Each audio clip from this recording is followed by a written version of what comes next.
আমার চাচাই কইছে দিব, ওই চাচাই কইছে দিব, মূল্য ঝুলোয় আমাদেরকে রাখলেন, কি দিলেন? কেন জাতীয়করণের প্রয়োজন? আমার স্কুলের দপ্তরি 50 টাকা যদি বোনাস পাই, ঈদ বোনাস, আমি পাই 25 টাকা, তখন মনে চায় না চাকরি ছেড়ে দিয়ে, মাস্টারি ছেড়ে দিয়ে দপ্তরি হই? আপনারা কি বলেন? আপনারা মানেন এই কথা যে চাকরি ছেড়ে দিয়ে দপ্তরি হয়?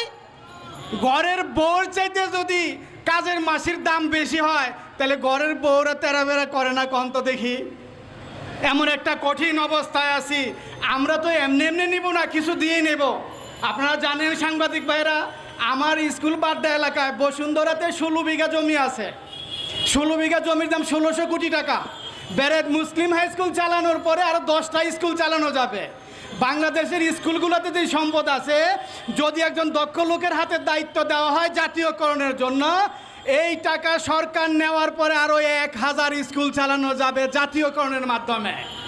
আমার কথা কি আপনারা বুঝতেছেন? কতগুলো অযোগ্য লোক বসে রাখছে চেয়ারের মধ্যে দীর্ঘ 20 বছর যাবত। এই শিক্ষকদের টাকা চুরি করে, জনগণের টাকা চুরি করে বেগমপাড়া বানাইলেন। আমরা বেগমপাড়া বানাবো না, শান্তিতে ঘুমাবো আর নিশ্চিত ব্রেন নিয়ে ছাত্রদেরকে পড়াবো, জাতি গঠন করব। আমরা চুরি চামারি করব না, টিচাররা চুরি চামারি করে না। কত সমস্যা জাতিকে বলতে চাই। গভর্নিং বডির একটা সমস্যা আছে। সরকার চোর ডাকাত গুন্ডা পুলিশ ধরার জন্য অলিতে গলিতে র্যাব পাঠায়, পুলিশ পাঠায়, কোথাও যাওয়া লাগবে না। প্রত্যেকটা স্কুলে গিয়ে দেখেন গভর্নিং বডির যে কটা মেম্বার আছে সব কয়টারে ধরেন। বাংলাদেশে চোর বদমাইশ থাকবে না, গুন্ডা বদমাইশ থাকবে না, সন্ত্রাসী থাকবে না। প্রত্যেকটা স্কুল কলেজ মাদ্রাসার মধ্যে গুন্ডা বদমাইশদেরকে কমিটির মেম্বার করা হয়েছে, সেখানে হানা দেন।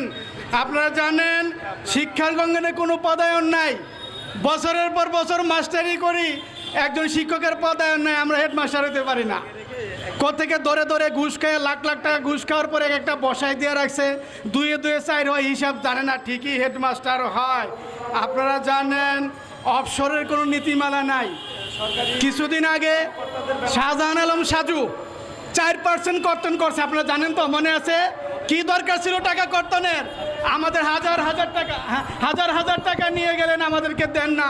একজন শিক্ষক অবসরে গেলে বছরের পর বছর চলে যায় কল্যাণ ট্রাস্টের টাকা পেতে, পেনশনের টাকা পেতে। সেই ব্রিটিশ আমলের নীতি দিয়ে আমাদেরকে পেনশন দেন। এত সমস্যা থাকবে না। আরেকটা সমস্যার কথা বলি, সাংবাদিক ভাইরা খেয়াল করেন, মিনিস্ট্রির অডিট নামে একটা ঝামেলা আছে। আপনারা জানেন মন্ত্রণালয়ের অডিটের কথা। একটা অডিটে গরিব শিক্ষকদের কাছ থেকে 1 মাসের বেতন নিয়ে যায়। গত 5 বছরে 2টা মিনিস্ট্রির অডিট আমরা ফেস করেছি। গত 5 বছরে একজন টিচারের কাছ থেকে 50 থেকে 60 হাজার টাকা অডিটররা নিয়ে গেছে। এই ধরনের পাগলা অডিটিং, এই ধরনের ভুয়া অডিটিং বন্ধ করতে হবে। যেই সমস্যাগুলোর কথা বলেছি আমি জাতিকে জানাতে চাই, সাংবাদিক ভাইয়েরা, জাতীয়করণ করলে এই ধরনের সমস্যা থাকবে না। শিক্ষকরা সম্মানের ফিরে আসবে, শিক্ষকরা মর্যাদা ফিরে আসবে, শিক্ষকরা সন্ধ্যাবেলা ঘরে কালো মলিন চেহারা নিয়ে যাবে না, আনন্দের চেহারাটুকু নিয়ে যাবে। আমরা জাতিকে দিতে চাই অনেক কিছু। আমাদেরকে অন্তত কিছু দেন, আমাদেরকে 25% দেন, আমরা 100% দিব। ধন্যবাদ সবাইকে।